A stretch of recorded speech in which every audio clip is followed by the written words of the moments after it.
It began with a dog. A cold, sharp December morning, wind in the trees, frost still clinging to the path. A narrow cut-through just outside West Calder, quiet, ordinary. A woman out walking her dog veered slightly off the usual trail, just a few steps off the tarmac into the edge of the woods. That's when the dog stopped. It sniffed, circled, then froze. She looked down, something pale, poking through the leaves. At first it looked like the remains of an animal, bone, maybe. A fox, a badger, weathered, partially buried. She didn't want to touch it, just stared uncertain. Then she phoned it in. Police arrived. They taped the area off. More units followed, then forensics. Spades and markers, photographs. Everything done slow, by the book. And when they cleared away the loose topsoil, it became obvious. This wasn't a fox, this wasn't a dog, this was human. No full body, just fragments. A skull, part of a spine. That was all. No shoes, no watch, no wallet, no clothes. Nothing to suggest who this person had been. Just dry bone in cold earth. They combed the area for days.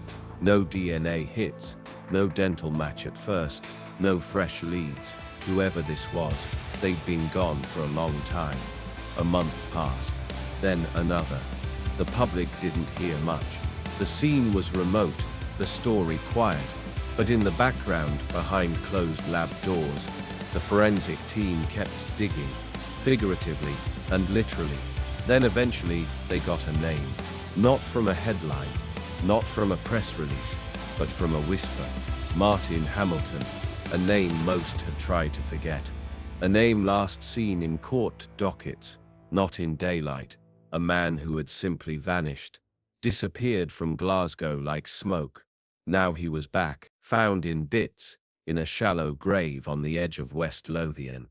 If you know the name, you already know what it carried. If you don't, here's why it mattered. Hamilton wasn't just another name in the system.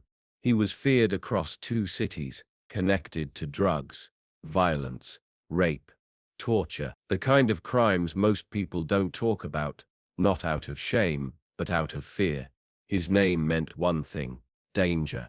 This is the story of how he created that fear, and how eventually it turned on him.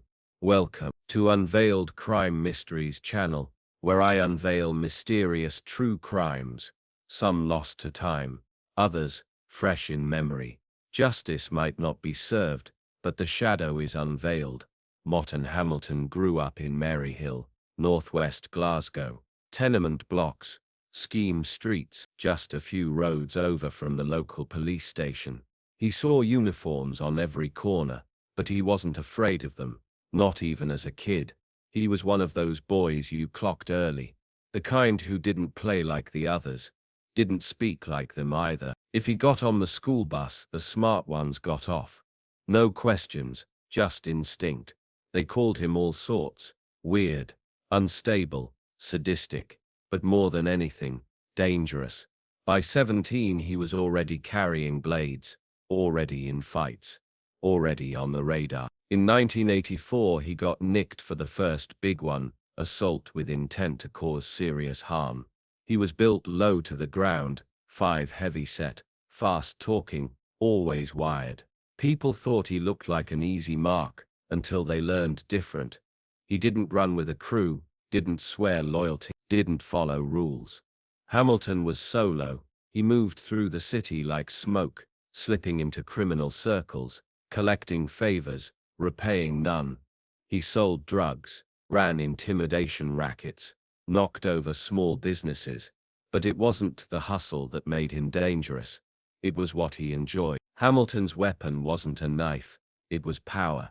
He found the vulnerable, people at the edge, junkies, young lads in debt, kids, sleeping rough. He offered them something, then he took everything. He used sex to humiliate, used confusion to control.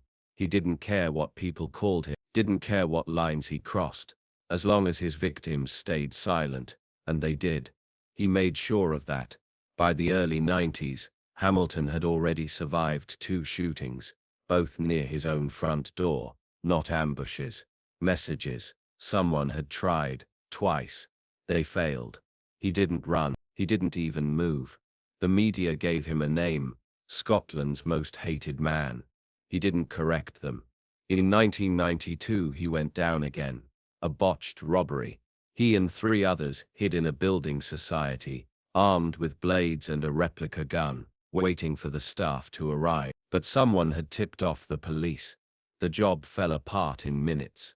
No money, no getaway, just headlines. In court the judges recognized him, but they didn't know how to contain him, because by then, Hamilton had figured out a trick. If you scare your victims badly enough, you never face justice. And it worked, over and over again. By the late 90s, Glasgow had reached its limit. Hamilton had picked fights with the wrong names. Arthur Thompson was one. Big figure. Bigger. Hamilton had taken a job and never delivered. A contract hit. Botched. It burned his last bridge. So he left. Headed east. Edinburgh wasn't like Glasgow. Less connected.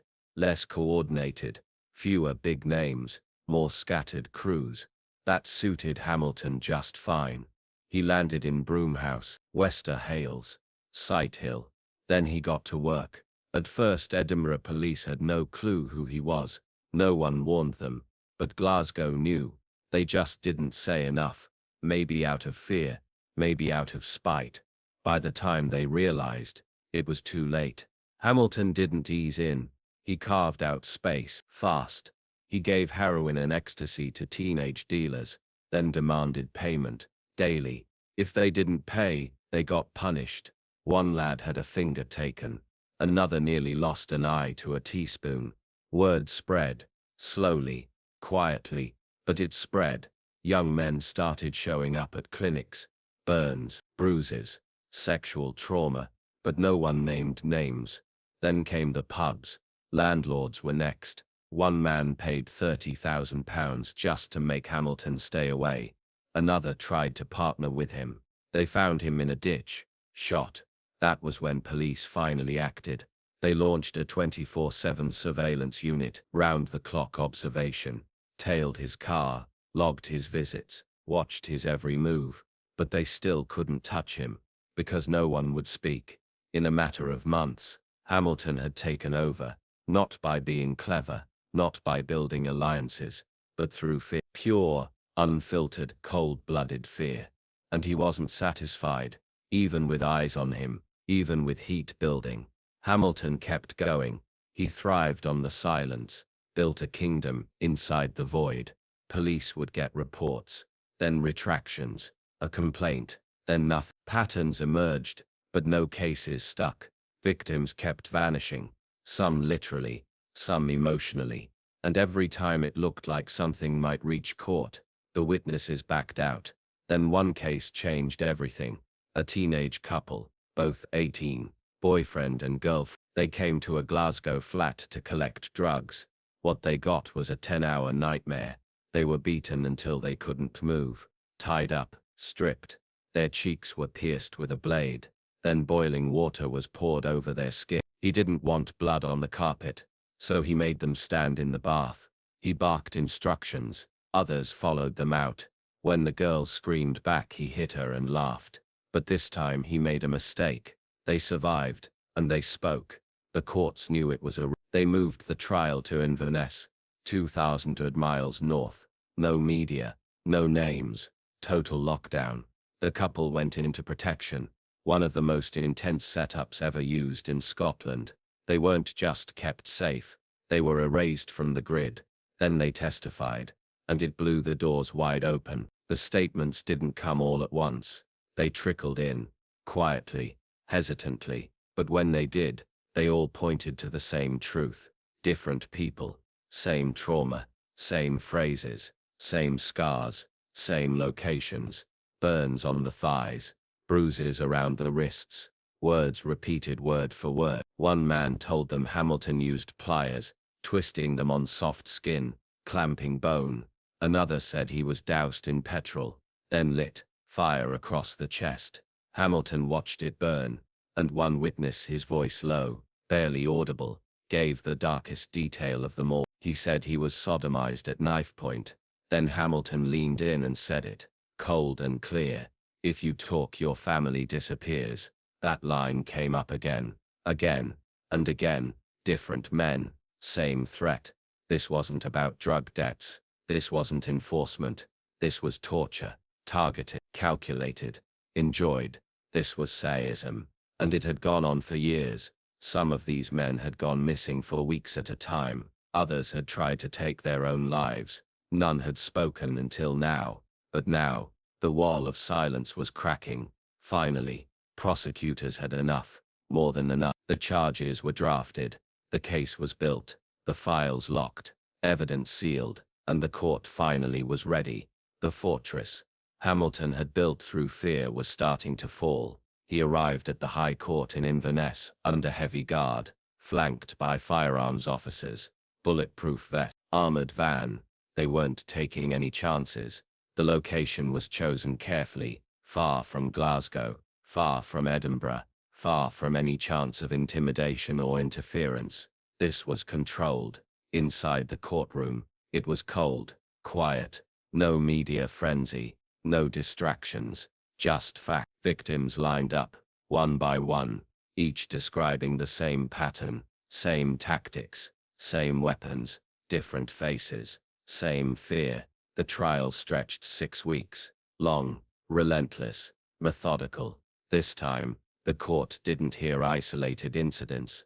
This time, they saw a system, a process. Hamilton hadn't lashed out randomly. He had built a machine, a network based on pain, drugs handed out like bait, debts enforced like chains, and when the money didn't come, punishment followed. Cruel, repetitive, deliberate. He tortured me with pliers. He set me on fire. He told me, "If you talk, your family disappears." That wasn't just trauma. That was evidence. Things once whispered between junkies and dealers were now facts, entered into the record, stamped by the court. And then came the verdict. November 2000. Guilty. 11 charges. Drug trafficking, abduction, assault, torture. The jury couldn't agree on everything, especially the sexual violence. Some charges didn't stick.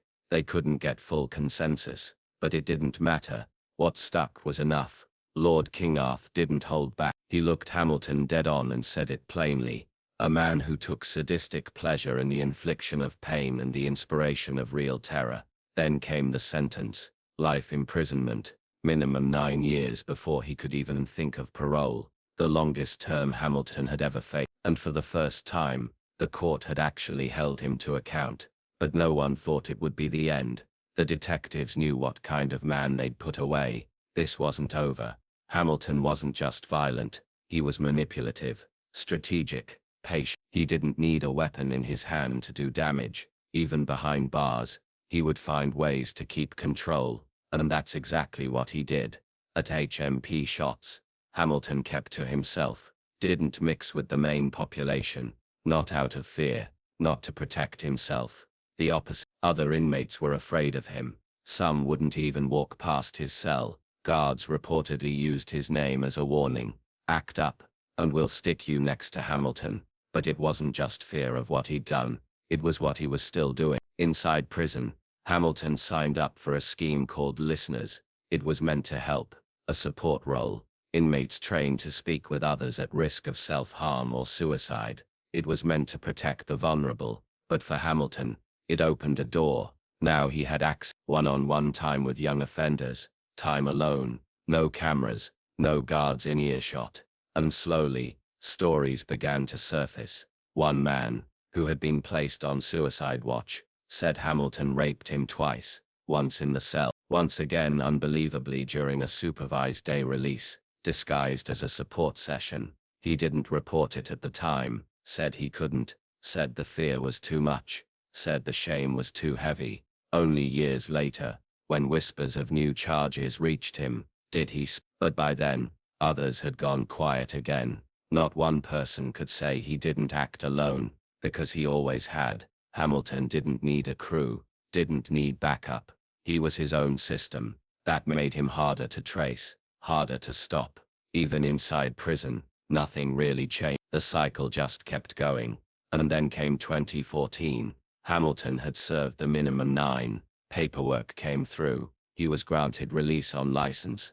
Officially, he was still monitored, still under conditions, but everyone watching knew the truth. This wasn't control. This was a warning shot. Hamilton wasted no time. He didn't lay low. He didn't hide. He slipped right back into familiar patterns. Whispers started coming from towns west of Edinburgh, places off the radar, quiet postcodes, light police presence, fragmented drug scenes. He was seen in Blackburn, Harthill, talking to old contacts, taking calls, making moves. Police believed he was acting as a collector, handling debts, low visibility work, not flashy, but powerful. Then came the job that changed everything. A dealer had crashed his motorbike, hospitalized, couldn't work. Hamilton was asked to step in, manage the tick list, £40,000 worth of cocaine debts, money owed to a Liverpool crew. But when it came time to send the money, it vanished. Sources said Hamilton kept it.